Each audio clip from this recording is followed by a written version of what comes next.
Hi guys, today I'm gonna do a test on probably the easiest way to make your carbon steel knife rust proof, or in general treat carbon steel to make it less susceptible to rust. Let's say you wanna make a submarine and not make it out of carbon fiber.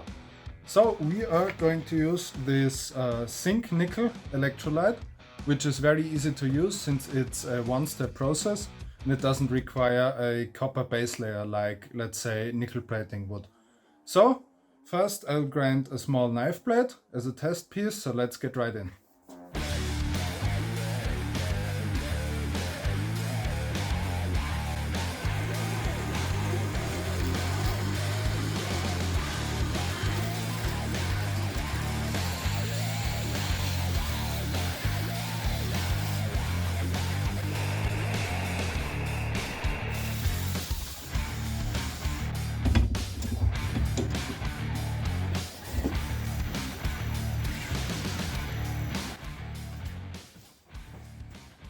Now that the blade is finished, we'll degrease it, put on some gloves and set up our galvanizing bath.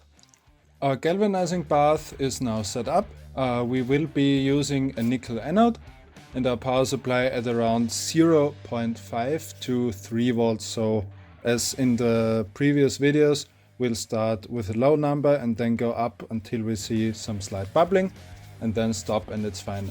And also make sure you have some space in between the parts before you turn on your power supply.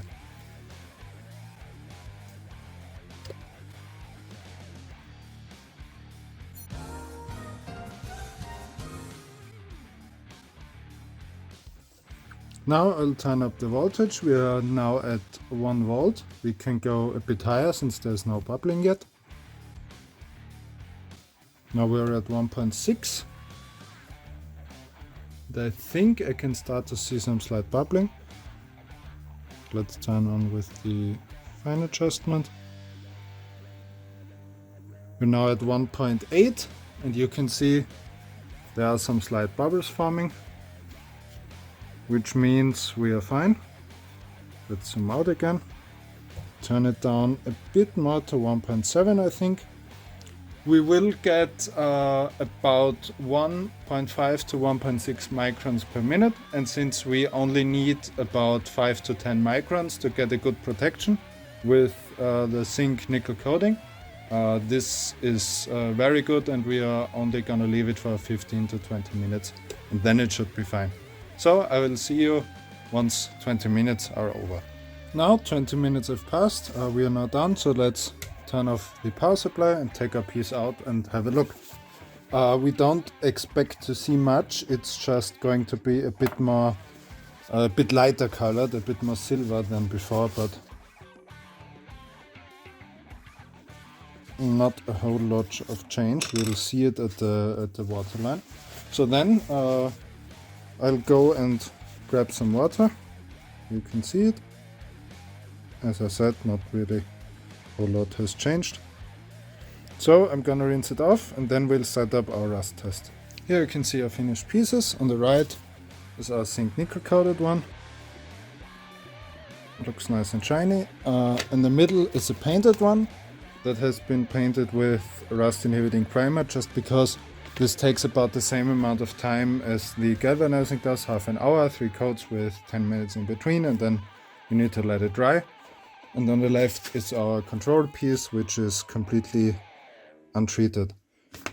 These are all made out of the same steel. It's all 15 and 20, so this should be comparable. We're gonna cover it with salt water, like in the last rust test video, because as we saw there, this is better suited to real life conditions. So I'm gonna cover it, leave it for about 1 or 2 days until we start to see some results, and then I will see you back. Now 2 days have passed and we have some interesting results. I'm gonna pick up all of these and try to wipe off whatever comes off and then show it to you in the close-up. Here we have our knife. You can see there has some on the edge wherever it was polished nicely. There's hardly anything. In the back it looks quite bad, but it's like under dark black slurry. Gonna try to wipe wipe it off.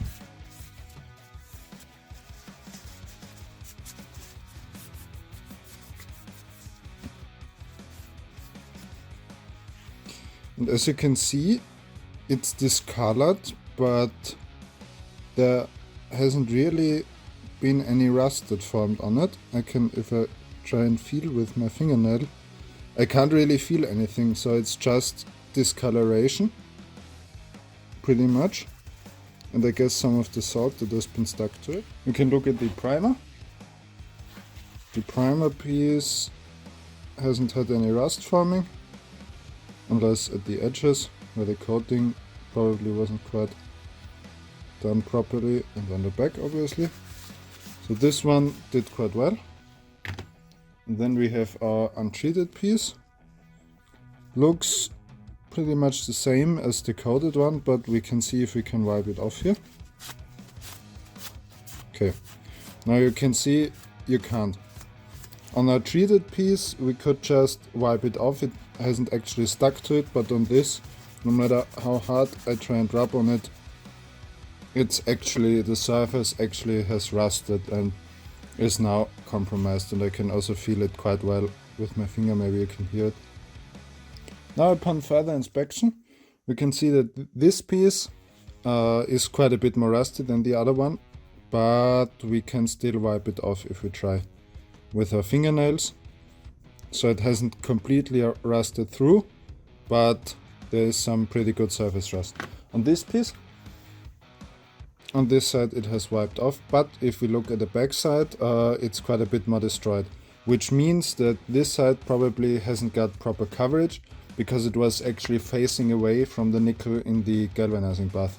So for the next run, or for a proper run, it is probably a good idea to flip it around or put it further away in like a rectangular shaped bath to get proper coverage on your knife. But otherwise, this side looks pretty good. For a knife, you wouldn't obviously leave it in salt water for 2 days. So I think this gives us a pretty good protection. And for marine applications, if you apply a coat of paint over it or on like a car, then it's probably doing fine when it's got that extra layer of protection over it, that it doesn't actually start to form these like goopy rust layer. So now we're at the end. I think we got some pretty good results. It's not as good of a technique as I hoped for, but it's a pretty complicated process still. So it maybe takes some tweaking on the technique, like flipping it around or using a more rectangular bath so that it can actually sit further away and gets more even coverage. But still, I think this is a pretty good way to properly rust proof your steel pieces without actually changing the structure or the surface or the look overall. You can do this on a carbon steel knife and no one probably wouldn't actually notice that it has some sort of coating on it, which is a pretty good advantage to like a painted finish or like these beige or black DLC like coatings you see on some production knives, which obviously dramatically change the look. So I think it was a success nonetheless, and I hope you liked this video, you learned something for your own project, and have a good day. Bye bye.